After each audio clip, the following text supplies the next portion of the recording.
हाय दोस्तों, कैसे हैं आप सभी। मैं डॉक्टर अनव्यास फिर से अपने यूट्यूब चैनल पर आप सभी का स्वागत कर रहा हूं और आशा कर रहा हूं सभी ठीक है, मस्त एंजॉय कर रहे हैं। Foreign exchange and risk management का सब्जेक्ट चल रहा है।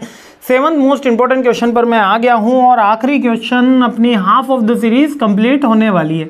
तो जल्दी 7वां क्वेश्चन कंप्लीट करते हैं। और 7वां क्वेश्चन क्या बोल रहा है, एक्सचेंज के कोटेशंस बताइए, डायरेक्ट, इनडायरेक्ट या टू वे कोटेशन। बहुत सिंपल सा क्वेश्चन है, लेकिन बहुत बार एग्जाम के अंदर देखा गया है। एक्सचेंज के कोटेशंस क्या होते हैं? एक्सचेंज के कोटेशन होते हैं कि भाई कितने की है भाव क्या चल रहा है, उसको एक्सचेंज का कोटेशन बोलते हैं। कि $1 का भाव क्या चल रहा है भैया, 80 रुपये चल रहा है। तो $1 का भाव 80 रुपये चल रहा है। इसका मतलब क्या है, ये इनडायरेक्ट कोटेशन है। जब हम हमारी ये डायरेक्ट कोटेशन है। जब हम हमारी डोमेस्टिक करेंसी को जब ज़्यादा प्राथमिकता देते हैं तो वो कौन सा कोटेशन कहलाता है? वो कहलाता है डायरेक्ट कोटेशन। यहाँ पर देखिएगा, direct quotation express the one unit of the foreign currency in the terms of the domestic, यानी $1 का भाव 80 रुपये चल रहा है, ये बताने का।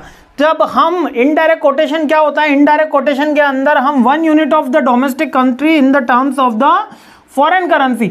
अब ये जहां पर फॉरेन कंट्री से हमको बताना होता है तब हम ये इनडायरेक्ट कोटेशन लेते हैं। और डायरेक्ट कोटेशन $1 का भाव 80 रुपये चल रहा है ना।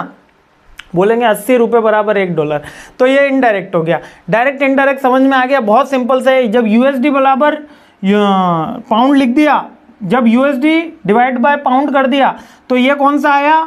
ये आया अपना डायरेक्ट कोटेशन। यहां पर अपन कौन सी करेंसी के बारे में बात कर रहे हैं? यहां पर अपन डॉलर को प्राथमिक करेंसी बोल रहे हैं, यानी कि यहां पर जब हम हमारी डोमेस्टिक कंट्री से रिलेवेंट करके बोल रहे होते हैं तो डायरेक्ट कोटेशन होती है। इनडायरेक्ट जब फॉरेन करेंसी को प्राथमिकता दे रहे होते हैं और उसको आगे बढ़ा रहे होते हैं तो वो इनडायरेक्ट कोटेशन होता है। मेजर करेंसी उसको फॉरेन करेंसीज को मानते हैं और उससे हम कंपैरिजन कर रहे हैं। अब टू वे कोट क्या होता है? दोनों चीजें एक साथ कर लो तो टू वे कोट, यानी कि दोनों चीजें बोल दो। Two way simply refers to the providing both direct and indirect quotes for the circular pair. It's give the complete picture of the exchange rate showing how much you need for each currency to exchange for the other. यानी कि $1 80 दोनों एक साथ जब लिख दोगे तो ये टू वे हो गया, है ना। अब वन वे के अंदर आप कर रहे हो, या तो आप डायरेक्ट करोगे। जब डायरेक्ट के अंदर आप केवल खुद की डोमेस्टिक करेंसी की बात करोगे और इनडायरेक्ट के अंदर आप फॉरेन करेंसी की बात करोगे। दोनों के तीनों के एग्जाम्पल मैंने यहाँ पर लिख दिए हैं, ठीक है। अब और बाय और सेल की प्राइस भी होती है तो वो भी इसके अंदर इंक्लूड हो जाती है। यही है, छोटा सा पॉइंट है, लेकिन ये मैंने कितनी बार पार्ट सी के अंदर भी देखा है। 2 पेज का आंसर है इसका, लेकिन 2 पेज भी नहीं होंगे, आपको 1-1.5 पेज के अंदर कंप्लीट हो जाएगा एक एग्जाम्पल के साथ में।